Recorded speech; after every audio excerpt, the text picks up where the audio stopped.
Hi, everyone. Thanks for sticking around to the end of the day. Our first talk is going to be by Esmee Belzer, who's a graduate student at University of Notre Dame.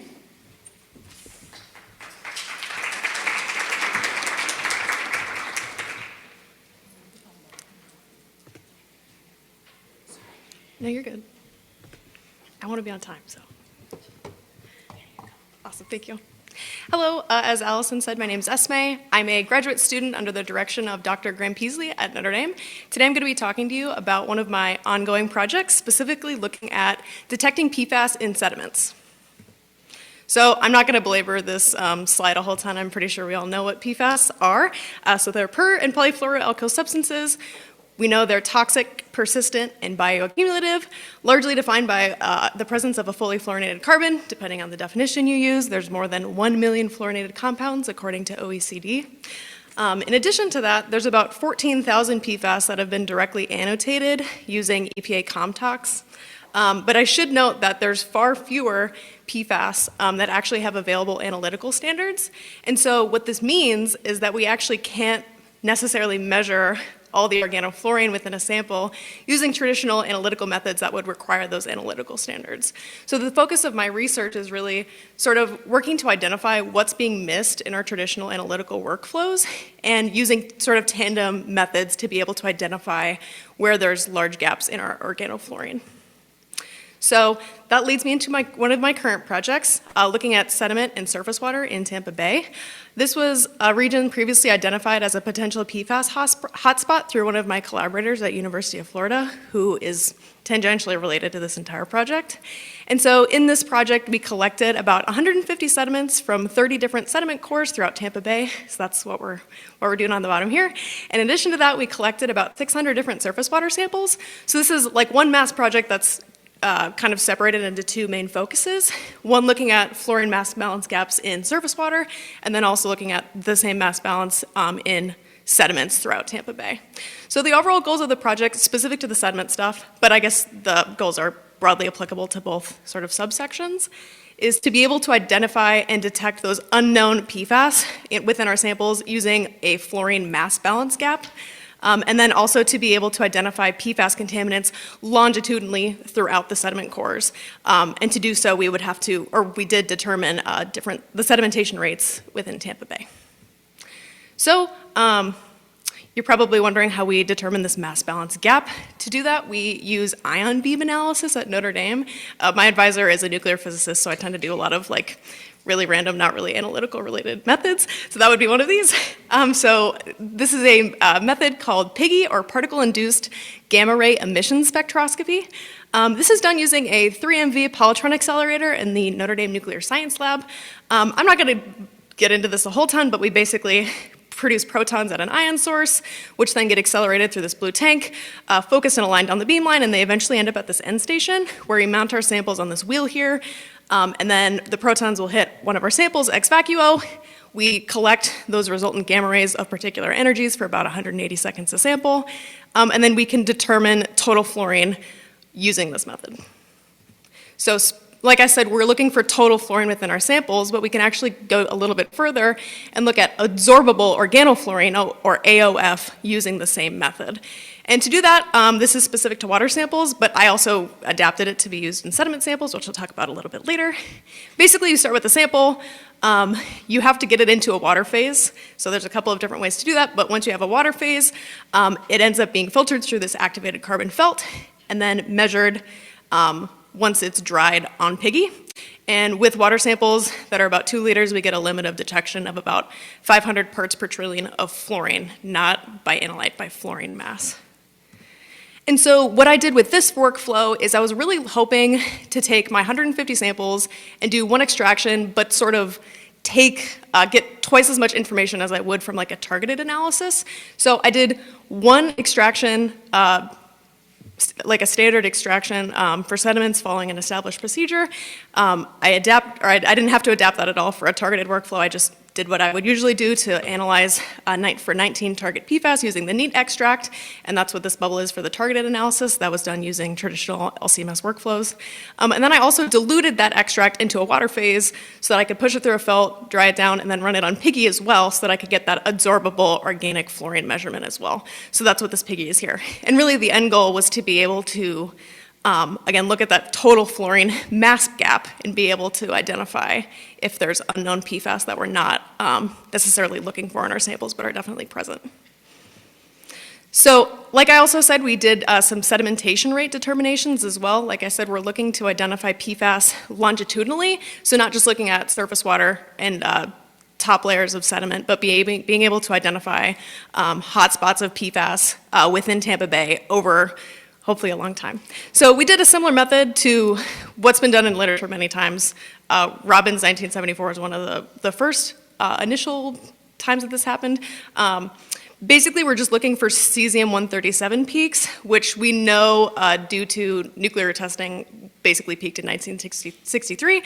So another method we did in the Notre Dame Nuclear Science Lab was taking some background gamma detectors and took our samples into that and looked for the cesium-137 peak, which happened to be at about the 20 centimeter mark of our cores.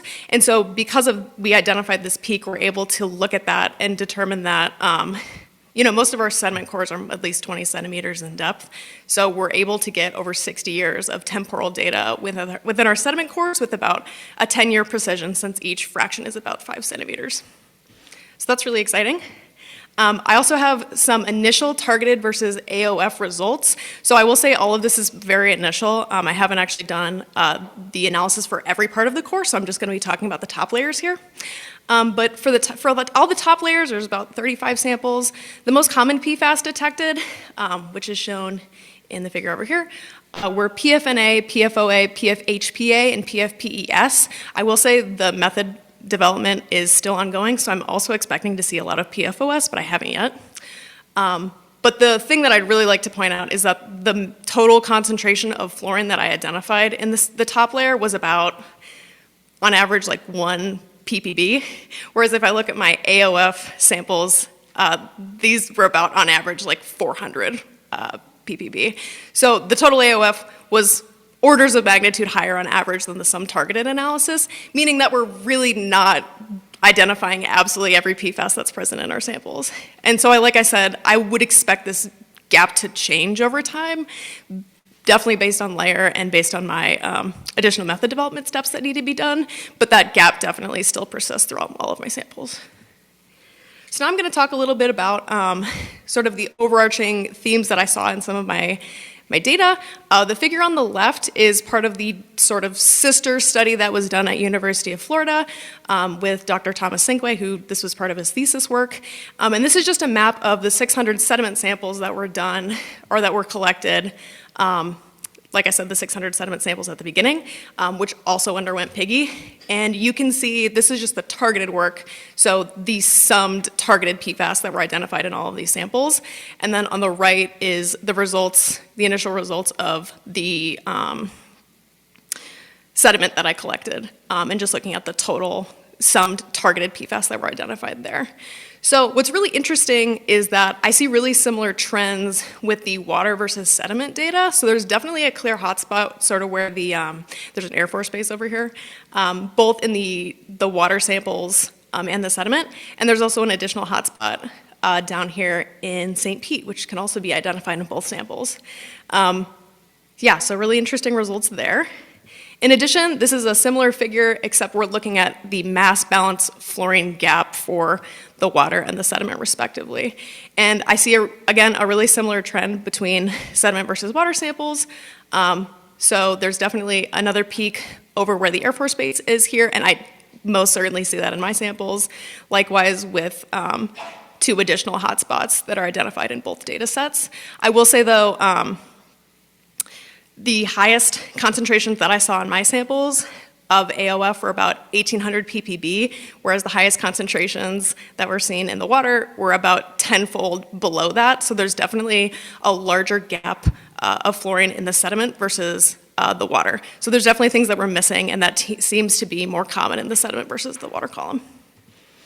So as far as conclusions in future work, we've determined the sedimentation rate for one piece of Tampa Bay, and we have over 60 years of temporal data to work with 10-year precision. So I'm hoping to look at that temporal data and see if we can see overall both PFAS trends and organofluorine balance gaps throughout the core. But initially, the core top layers show a similar PFAS contamination trend as surface water, and that's reflected in both the targeted data and the organofluorine mass balance gap. It'll be really interesting to sort of parse out additional trends there as we go down the core. Another interesting thing is that we can actually do phosphorus quantitation with PIGE. This region has a lot of historic phosphorus fills because it's done a lot of phosphate mining locally, and so I can actually quantitate all of that phosphorus too and look at that longitudinally, so that'll be a really interesting thing that I'll do in the future. Want to identify some temporal PFAS contamination trends, and then also I have 30 cores to work with, so I'm hoping to find some other cores that are maybe not super mixed, pretty resolved in different quadrants of Tampa Bay and see if the sedimentation rate changes as a function of where it is in the bay. And then really the end goal and the culmination of this is to take those sites that clearly have a really high mass balance gap and hopefully do try to identify what unknown PFAS are in them through high-res mass spec. So I'm hoping to get into some non-targeted work in the future as well. Oh, oopsies. So here's everybody who's helped me along the way. Shout out to all of you who are here. And yeah, I'd be happy to answer any questions you have. Thank you for listening.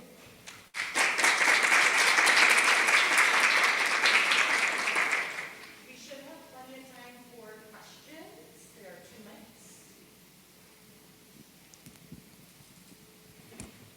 mics. So does the AOF from the PIGE, you can discriminate against inorganic fluorine?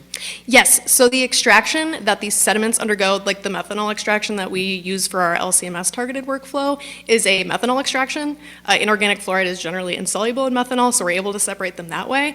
In addition to that, the granular activated carbon felts that we use have a capture efficiency to our inorganic fluoride that's less than 1%. So in general, yes, we're able to separate the two of them out. Okay, thank you. This is more of a curious question. I might have missed it, but Sure. How did you sample the cores? Yeah, so it's a pretty standard sediment coring. So we have this like PVC pipe that's clear, and you just shove it into the sediment, try to get the bottom up, and then you can push the sediment core out and then fraction it into 5-centimeter cores. And then they were all dried, sieved, and then underwent my targeted workflow alongside PIGE. So it's like a liner, right? Say that again? It's like a liner. Well, Yes. yeah, Yes, okay. exactly. Cool. Thank you. You look like you have a question, Danielle.